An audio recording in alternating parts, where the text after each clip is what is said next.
வந்து மாதுளை வந்து இந்த அளவுக்கு பயன் தரக்கூடியதுன்னு பேசுகிறாங்க அப்படின்னு பார்த்தோம்னா, மாதுளை வந்து முதல்ல வந்து அதிகபட்ச இரும்பு சத்து தரக்கூடிய ஒரு கனிரகம் வந்து மாதுளை பழம். இதனுடைய இனிப்பு தன்மையோடு சேர்ந்து நமக்கு கிடைக்கக்கூடிய ஒரு மிக முக்கியமான கனிமம் வந்து இரும்பு சத்து. இன்றைக்கு நிறைய பேர் குழந்தைகளுக்கு, நிறைய பெண்களுக்கு ஒரு பிரச்சனையாக இருக்கக்கூடிய ஒரு நோய் வந்து இரத்த சோகை தான்.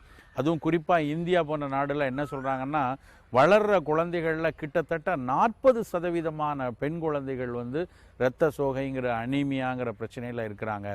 பெண்கள் வந்து பல பெண்கள், அதாவது மாதவிடாயின் போது நிறைய அவங்களுக்கு இரத்த இழப்பு ஒவ்வொரு மாதமும் நடக்கிறதுனால, சரியாக உணவில் இரும்புச்சத்து எடுக்க தவறிட்டாங்கன்னா பல பெண்களுக்கு வேற எந்த குறிகுணங்களும் தெரியாமலே அவர்களுக்கு ஆரம்ப கட்ட இரத்த சோகை நோய் இருக்கும். அப்புறம் வேற ஏதாவது ஒரு நோய் வந்து அந்த நோய்க்கான சிகிச்சைன்னு போகும்போது தான்